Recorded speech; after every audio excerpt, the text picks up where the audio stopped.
Good morning, everyone. What do I have now? I have another car that got towed in with a strange noise. See if you can tell what it is. So here's the vehicle. It's a Lexus ES300. It's a 2000 3-liter V6. And I want you to listen to it. The battery was stone dead when it came in, and I tried to jump it with a jumper pack, but it wouldn't go. I want you to listen to this when I try to start it. Ready?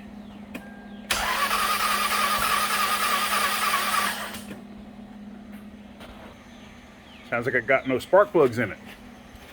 You know why? More than likely, timing belt broke. So, what are we going to do? Well, I've made videos in the past talking about interference motors. This is an interference motor. So, what I'm going to do is I'm just going to throw a timing belt on it, just to see.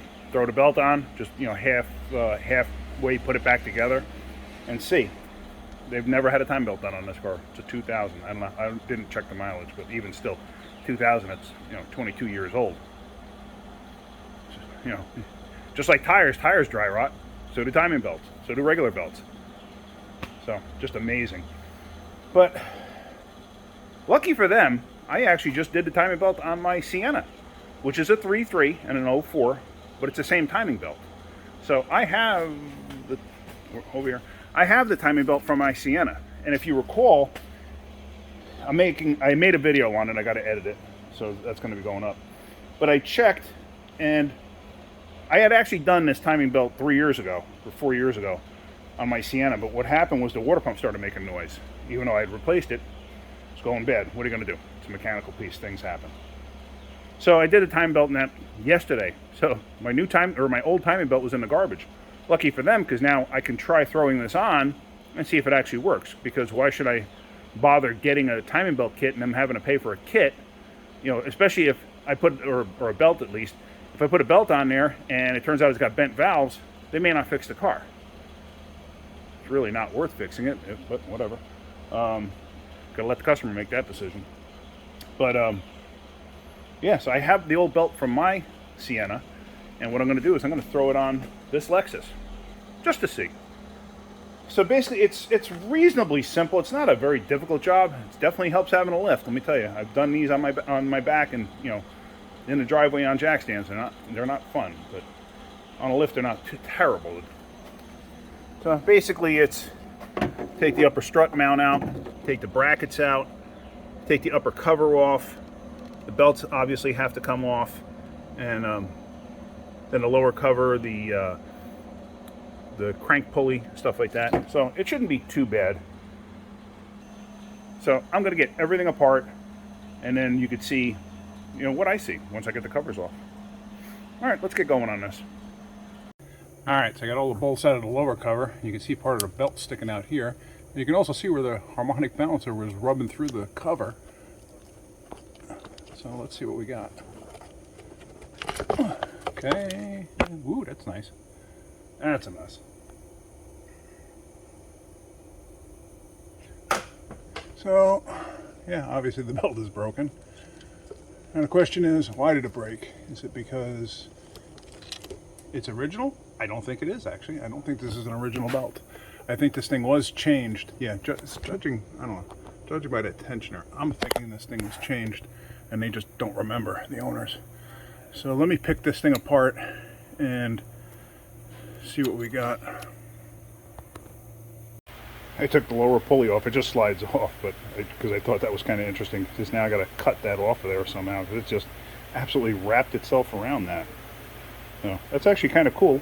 I've actually never seen it that bad before. Awesome. So there it is with the upper cover off. And as you see, obviously the belt just ate itself up. Not quite sure why it did it this way, but when I'm looking at the tensioner down here, if you look closely, it's got pieces of the belt stuck on it, but the tensioner's not seized up, which is odd. So, what exactly happened, I don't know. Unless the hydraulic portion failed, but I gotta clean this all up and take a look. But, yeah, it's just, it's a little worn out. But I mean, the water pump isn't seized. Oh yeah, there it is. don't know if you can hear that. Yeah, I bet you the water pump going. Yeah, it's got play in the bearing. That seems fine. But yeah, this job was definitely done once before. I think the customer just forgot about it.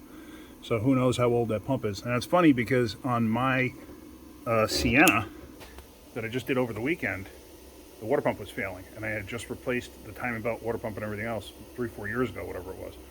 So just kind of odd.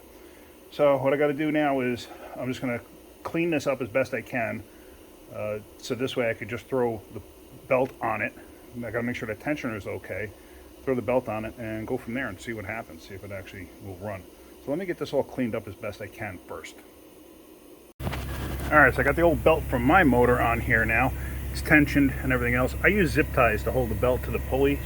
I did it in the rear too. I already cut that one off.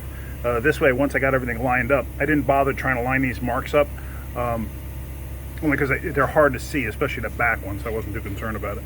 So yeah, I zip tie them on there. This way they don't fall off. It makes my life a little bit easier. So let's cut this one off.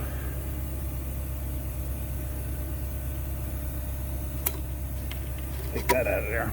And now we're ready to start it and see what happens.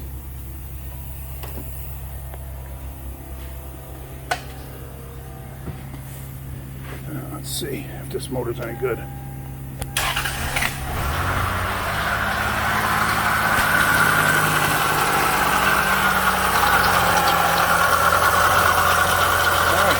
Water pump making noise, but that motor sounds good. I think we lucked out.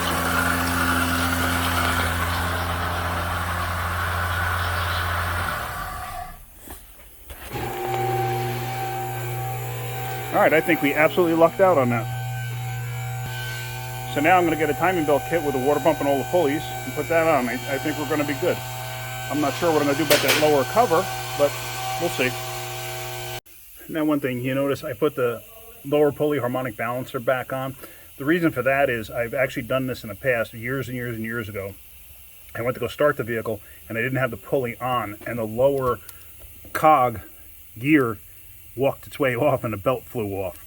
Luckily, that was a non-interference motor, and I didn't know it at the time, but I was okay, I was safe. But anyway, that's the reason for putting that back on, just to lock everything in place. And as you can see, the shim is in there too. That thing right there, just to hold the belt in place. So anyway, if you're getting anything out of my videos, or hopefully you are, if you're getting something out of my videos, hit that like button. If you could, please subscribe. All right, everyone, have a great day. Keep wrenching.